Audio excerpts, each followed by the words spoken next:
J'avais un plan.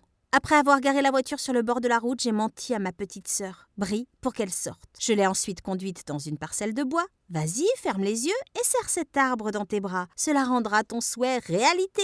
lui ai-je dit. J'y croyais pas, bien sûr. Mais ma sœur l'a fait. À quoi vous attendiez-vous? C'était une idiote de 4 ans. Alors qu'elle était distraite par l'arbre, j'ai couru vers la voiture et j'ai dit au conducteur de décoller. C'était le seul moyen de me débarrasser d'elle. Alors que nous nous mettions en route, j'ai tourné la tête et j'ai vu ma sœur courir après la voiture, hurlant et pleurant. Avant de pouvoir changer d'avis, j'ai regardé de nouveau la route à suivre. Dans le rétroviseur, j'ai vu l'ombre d'une énorme créature ramper derrière elle. Ses cris résonnèrent, suivis de hurlements de ce qui ressemblait à un énorme loup. J'ai souri. Enfin, elle était partie. Mais ensuite, le chauffeur de taxi s'est tourné vers moi et son visage avait complètement changé. C'était...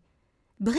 Mais comment? Elle a sauté sur moi du siège conducteur et s'est exclamée de sa voix agaçante. « Jouons, Stella, jouons !» Son poids sur moi m'a fait ouvrir les yeux et j'ai réalisé que tout cela n'était qu'un rêve. Et bien surtout, elle était au-dessus de moi pour de vrai. Poussant ses arbres jouets sur mon visage.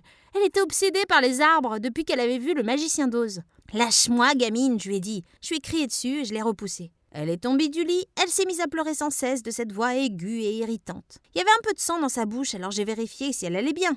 Dieu merci, je pensais que c'était quelque chose de sérieux.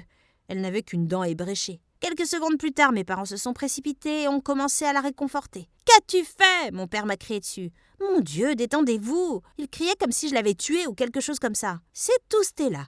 T'es punie aujourd'hui. » Ma mère a dit sans me donner une chance d'expliquer. Bon sang, je voulais faire du shopping avec mes amis aujourd'hui. Brie avait ruiné ma journée entière. J'aurais aimé que le rêve soit réel. Plus tard ce jour-là, depuis la punition, j'ai fait la seule chose qui pouvait m'apporter un peu de joie. J'ai regardé Jason faire des travaux de jardinage depuis ma fenêtre. Jason était le gars le plus mignon à avoir marché sur la planète. Il habitait à côté et allait aussi à mon école. Sa famille s'était récemment installée dans la région et j'avais le béguin pour lui depuis que je l'avais vu pour la première fois. J'attendais désespérément qu'il me remarque. C'était en terminale et je n'étais qu'une collégienne. Mais une fille peut rêver, non? Lorsque le soleil commençait à se coucher, il jouait généralement au basketball ou promenait son berger allemand. Mais ce jour-là, bénissez ma bonne étoile, il lavait sa Lamborghini avec un tuyau d'arrosage. Mes yeux étaient écarquillés comme des soucoupes quand il a enlevé sa chemise mouillée et a révélé ses si jolis abdos. Tout semblait être au ralenti alors que je bavais à chaque flexion de ses muscles. « Stella, pourquoi tu regardes ce garçon chaque après-midi? C'est ton petit ami ?» dit Brie innocemment mais très fort, tout en pointant ses doigts vers Jason. Jason leva les yeux vers la fenêtre. Je voulais que la maison s'écroule avec nous à l'intérieur. Il a probablement entendu ce que Brie a dit. J'ai immédiatement esquivé. Mais pour aggraver tout, Brie m'a demandé pourquoi je me cachais avec sa voix forte. Pouah! J'avais tellement envie de l'étrangler. Quand j'ai vérifié à nouveau, Jason était rentré chez lui. Oh Seigneur! Il pensait probablement que j'étais une folle.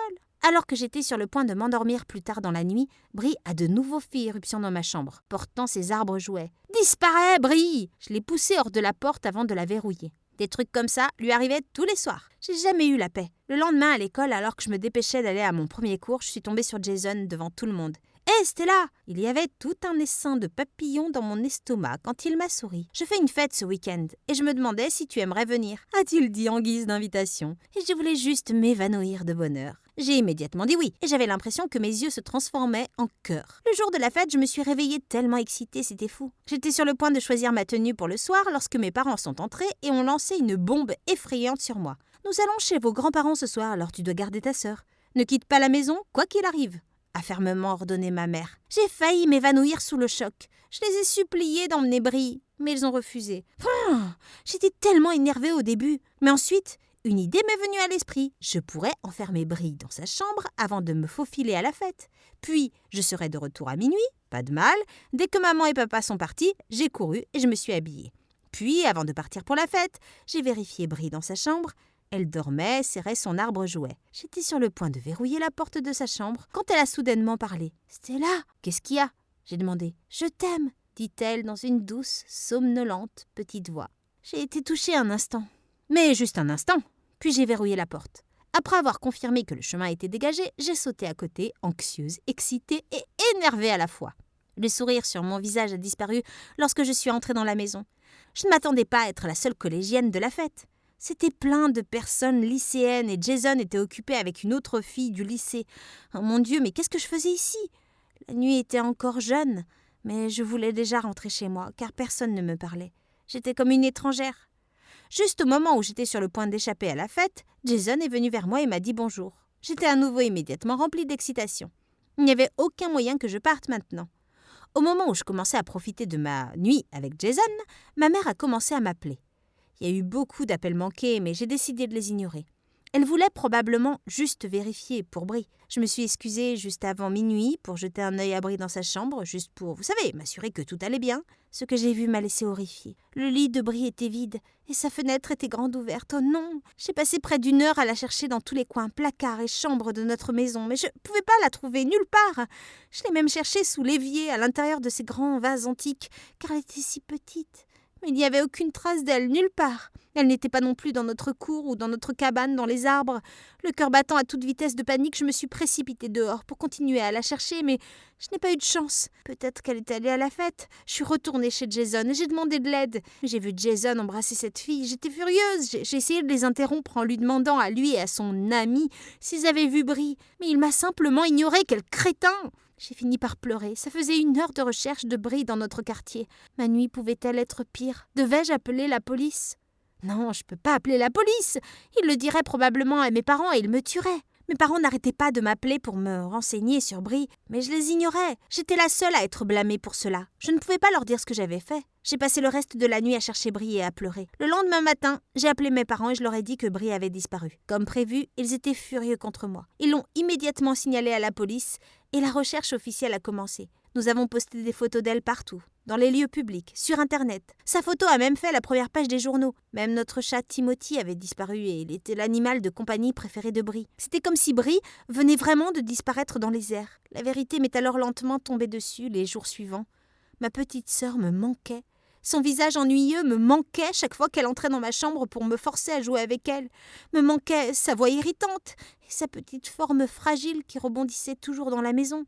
Mes parents étaient distants pendant les premières années de sa disparition. Au fil du temps, ils se sont à nouveau rapprochés de moi lorsqu'ils ont réalisé que ce n'était pas de ma faute, du moins à leur connaissance. C'était totalement ma faute, cependant, et j'allais le regretter jusqu'au jour de ma mort. Des mois passèrent, et un jour, alors que je faisais du jogging dans le parc, j'ai remarqué qu'une petite fille familière était tenue par un grand type musclé portant des lunettes de soleil noires.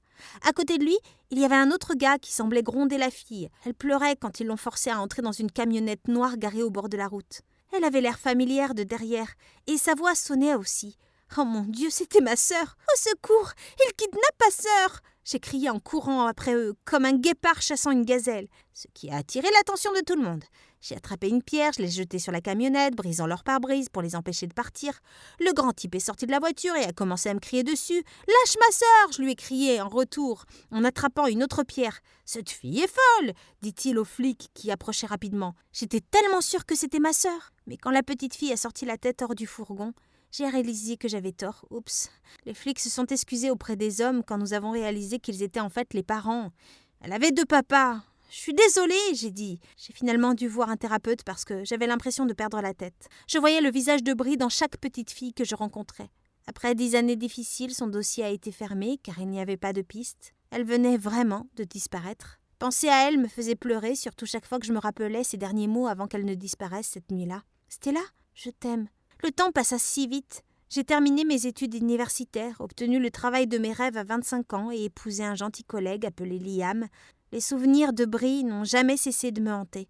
Mes parents avaient fini par déménager, mais pour moi, 1 an après mon mariage, nous avons eu une jolie petite fille nommée Lily. Au moment où Lily avait 4 ans, elle a commencé à me rappeler Brie. Elles avaient les mêmes expressions faciales et elle était également obsédée par les arbres. Elle était comme la réincarnation de Brie. Un jour, Liam a suggéré que nous allions camper car Lily n'arrêtait pas de parler des feux de camp. Alors, après avoir fêté son 4e anniversaire, nous sommes allés tous les 3 dans les bois. Après avoir lu des histoires de feux de camp à mon bébé, comme je l'avais promis, nous nous sommes tous endormis dans notre tente avec Lily entre nous. Au milieu de la nuit, je me suis réveillée au son de hurlements. Je me suis retournée pour serrer mon bébé dans mes bras, mais à ma grande horreur, ce n'était que mon mari à côté de moi, et il dormait profondément.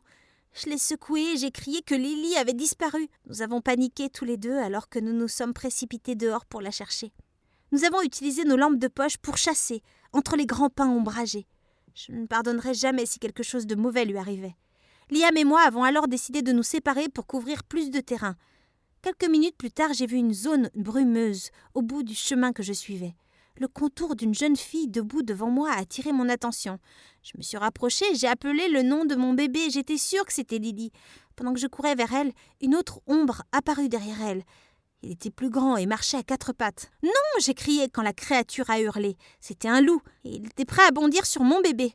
« Maman !» Lily criait de peur. L'animal sursauta, mais avant de pouvoir poser ses griffes en aile, 2 flèches se sont envolées de l'obscurité et ont atterri dans sa tête. Le loup s'est effondré, mort instantanément. Le sauveur de Lily est alors sorti de l'ombre. C'était une belle adolescente, habillée en chasseur. Elle prit Lily et s'avança vers moi. Ma mâchoire tomba d'incrédulité quand je regardais ses yeux familiers. « Brie ?» Ai-je laissé échapper? Je ne pouvais pas y croire. J'ai couru en avant pour inspecter son visage de près. Je me suis pincée pour vérifier que je rêvais, mais tout était réel. C'était vraiment ma sœur. La couleur de ses cheveux, ses grands yeux expressifs et cette expression faciale.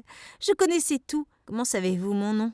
Qui êtes-vous? Elle recula comme un animal acculé. Brie, c'est moi, Stella, ta sœur aînée. Tu ne te souviens pas de moi? J'ai essayé de la convaincre, mais elle a juste secoué la tête. Il est dangereux de se promener dans les bois la nuit. Rentrez chez vous et prenez soin de votre fille, dit-elle sans émotion. Ma tête nageait. J'avais tellement de questions, mais elle était si froide et indifférente envers moi. Des larmes ont commencé à couler sur mes joues alors que je me souvenais de la version hyper plus jeune d'elle, qui était obsédée par moi. L'adolescente Brie était tout le contraire. Tu dois venir avec moi, Brie. Tu nous as tellement manqué. J'ai essayé de la serrer dans mes bras, mais elle m'a juste repoussée. Liam et moi l'avons suivie dans une immense cabane où elle vivait clairement, mais elle a continué à insister pour que nous la laissions tranquille. Elle a verrouillé toutes les portes et fenêtres pour nous empêcher d'entrer. J'ai décidé de rentrer chez moi tôt le matin et de raconter à mes parents ce qui s'était passé. Ils ont également été choqués par ma nouvelle. C'était comme un miracle de retrouver enfin ma sœur disparue après 12 ans. Je suis retournée avec eux le lendemain, accompagnée de quelques policiers, ne laissant à Brie d'autre choix que d'ouvrir la porte. Mes parents l'ont serrée dans leurs bras et lui ont tout raconté.